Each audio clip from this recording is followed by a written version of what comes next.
बिस्मिल्लाहिर्रहमानिर्रहीम। स्टूडेंट्स अस्सलाम वालेकुम, कैसे हैं आप सब लोग? उम्मीद है खैरियत से होंगे। स्टूडेंट्स, आज की वीडियो में हम करेंगे चैप्टर नंबर 4 का प्रॉब्लम नंबर 3। जैसा कि आप जानते हैं कि चैप्टर 3 के प्रॉब्लम्स चल रहे हैं और 1 और 2 प्रॉब्लम पिछली वीडियोस में हो चुका है। तो आज की वीडियो में हम करेंगे थर्ड प्रॉब्लम। तो चलते हैं स्टूडेंट्स प्रॉब्लम की तरफ। प्रॉब्लम नंबर 4.3 में स्टूडेंट्स ये कहता है कि क्या आपके पास बुलेट ऑफ मास है 50 ग्राम, यानी कि एक बुलेट है जिसका मास आपके पास कितना है 50 ग्राम। उसके बाद ये कहता है कि travelling with the speed of 15 metre per second, यानी कि अब उसकी जो चलने की स्पीड है वो कितनी है 15 metre per second. Penetrate into a bag of sand. अब वो बैग ऑफ सैंड यानी कि एक रेत का बैग है जिसके अंदर इसको फायर किया और वो फायर करने के बाद वो पेनिट्रेट हुई यानी कि उसके अंदर दाखिल हो गई and uniformly brought to rest. Student, last problem में भी मैंने एक चीज़ आपको बताई थी कि ब्रॉट टू रेस्ट का मतलब ये है कि वो अपनी इनिशियल वेलोसिटी 0 बता रहा है। उसके बाद क्या कहता है कि इन 0.05 सेकेंड, कितने टाइम में 0.05 सेकेंड में वो अपनी वेलोसिटी को कितना पे लेके वो अपने वेलोसिटी को 0 कर लेता है। यानी कि एक दोबारा मैं आप लोगों को रिपीट करूं कि एक मास जिसका जो है वो आपके पास, एक बुलेट जिसका मास आपके पास 50 ग्राम है और ट्रैवल कर रहा है अपनी initial velocity 15 metre per second के साथ, और वो पेनिट्रेट करता है बैग ऑफ सैंड में यानी कि एक रेत के बैग में, और फिर वो रेस्ट में आ जाता है। कितना टाइम लगता है इस पूरे प्रोसेस को? 0.05 सेकंड लगता है। अब सवाल ये है कि वो मांग क्या रहा है वो हमसे।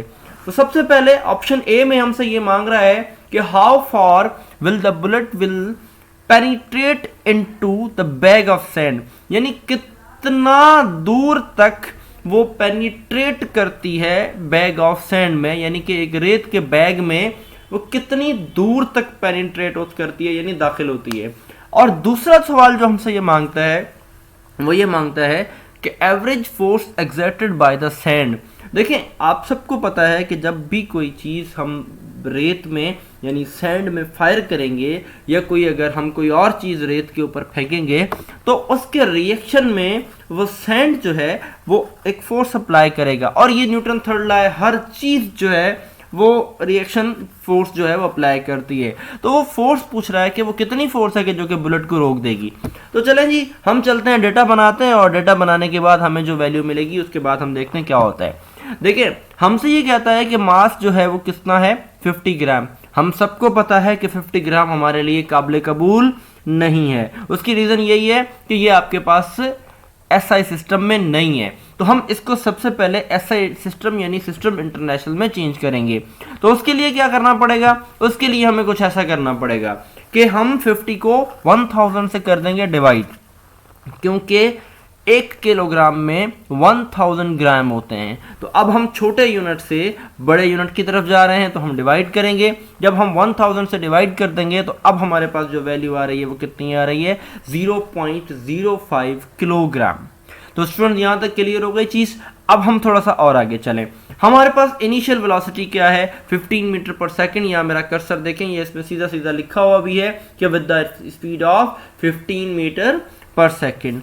अब हम चलते हैं नेक्स्ट पे, तो कि हमारे पास फाइनल वेलोसिटी है, क्योंकि ये कहता है कि is uniformly brought to the rest. तो ये रेस्ट हमारे पास आ गया वही एफ इज इक्वल टू 0।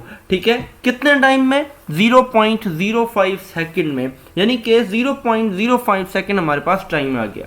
अब हमें दो चीजें मांगी हैं। क्या मांगा है? एक तो उसने ये मांगा है कि हमें ये बताएं कि कितनी दूर तक वो जाता है, और दूसरा हमारे पास ये कहता है कि एवरेज फोर्स बताएं, यानी दूर डिस्टेंस और फोर्स एफ हम दोनों फाइंड करने जाएंगे। स्टूडेंट, इसके लिए अब सबसे पहले हमें एक काम करना पड़ेगा। देखिए, अगर हम कोई भी इक्वेशन उठाते हैं यानी कि 2as is equal to v f square minus v i square कर लें, v f is equal to v i plus a t कर लें, या आप थर्ड इक्वेशन ऑफ मोशन कर लें, लेकिन इसमें एक चीज़ जो है वो बड़ी इंपॉर्टेंट है, वो ये कि इसमें आपके पास एक एक्सेलरेशन का होना लाजमी है। तो स्टूडेंट्स एक्सेलरेशन के लिए हम क्या करेंगे कि सबसे पहले हम एक्सेलरेशन फाइंड करते हैं। तो एक्सेलरेशन फाइंड करने के लिए हमारे पास एक फॉर्मूला है Vf = vi plus at। Student देखते हैं कि इस फॉर्मूला के मुताबिक क्या एक्सेलरेशन फाइंड हो सकती है। देखते हैं कि Vf हमारे पास मौजूद है, Vi हमारे पास फाइंड कर चुके 15 मौजूद है, और टाइम भी हमारे पास मौजूद है कितना 0.05 सेकेंड। हमें यहाँ से सिंपली एक्सेलरेशन फाइंड करनी है, तो हम वैल्यू को क्या कर देंगे, रीअरेंज कर देंगे। देखें Vf इस तरफ है तो ये Vi उस तरफ प्लस हो रहा था, इधर आएगा तो क्या हो जाएगा, माइनस हो जाएगा। और इसके बाद जो होगा हमारे पास वो क्या होगा कि जो टाइम है वो इसके साथ मल्टीप्लाई कर रहा था, अब आके इसको यहां पर डिवाइड कर देगा। तो ये हो जाएगा आपके पास acceleration = Vf - Vi divided by t। A उधर होना चाहिए था लेकिन इधर लिख दिया, क्यों कंफ्यूज होने की जरूरत नहीं है, दोनों तरफ लिखा जा सकता है, ये हमारे पास कॉन्सेप्ट में शामिल है। तो जनाब अब हम वैल्यूज पुट करते हैं। Vf की वैल्यू हमारे पास 0 है, Vi की वैल्यू हमारे पास 15 है, टाइम हमारे पास 0.05 सेकेंड है। तो अब ये कुछ इस तरह बन जाएगी हमारे पास कि 0 - 15 डिवाइडेड बाय 0.05 सेकेंड। ठीक है, अब 0 तो हमारा खत्म हो जाएगा, तो वैल्यू हमारे पास कुछ ऐसे बचेगी 15 डिवाइडेड बाय 0.05 सेकेंड। अब अगर इसको हम सॉल्व करते हैं तो हमारे पास जो वैल्यू आएगी वो कितनी आएगी, -300 मीटर पर सेकेंड स्क्वायर। तो स्टूडेंट्स एक्सेलरेशन हम फाइंड कर चुके हैं। अब हमें जो फाइंड करना है वो फाइंड करना है डिस्टेंस, और इसके साथ साथ हमने फाइंड करना है फोर्स। तो डिस्टेंस के लिए जो हम फॉर्मूला अप्लाई करने जा रहे हैं वो है हमारे पास थर्ड इक्वेशन ऑफ मोशन, जो कि है 2as = Vf² माइनस का Vi²।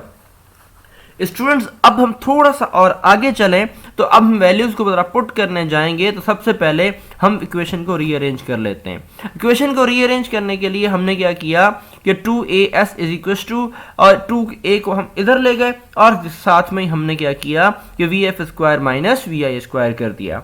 ठीक है, तो अब ये हमारे पास जो वैल्यूज कुछ बचेंगी, 0 खत्म हो जाएगा, और 15 का स्क्वायर माइनस 225 हो जाएगा, और 2 मल्टीप्लाई बाय 300 जो है वो माइनस का 600 हो जाएगा। ये दोनों माइनस आपस में कैंसिल हो जाएंगे, तो बाकी आपके पास वैल्यू कुछ ऐसे बचेगी 0.35 मीटर। यानी कि आपके जो बुलेट ने बैग के अंदर जो पेनिट्रेशन की उसका डिस्टेंस कितना था, 0.35 मीटर। स्टूडेंट डिस्टेंस हमने फाइंड कर लिया है, अब हमने फाइंड करनी है जो कि हमारा लास्ट स्टेप है, वो है फोर्स। तो अब फोर्स को फाइंड करने के लिए हम एक काम करते हैं कि हम फॉर्मूला अप्लाई करते हैं क्या, F = ma फाइंड करने के लिए हम क्या करते हैं कि मास हमारे पास मौजूद है कितना, 0.05 kg, और एक्सेलरेशन हमारे पास मौजूद है वो कितनी है, -300। वैल्यूज हम पुट करेंगे, F = 0.05 मल्टीप्लाई बाय -300, तो ये आपके पास हो जाएगा माइनस का 15 न्यूटन। तो स्टूडेंट्स ये प्रॉब्लम हमारा कंप्लीट हुआ, और इसके साथ साथ अगर कोई भी आपको वैल्यू चीज़ मालूम करनी हो, कोई चीज़ आपको पूछनी हो, तो आप यकीनन अपनी वीडियो में कमेंट कर सकते हैं। थैंक यू सो मच, अपना ख्याल रखिएगा। अल्लाह हाफिज़ नासिर।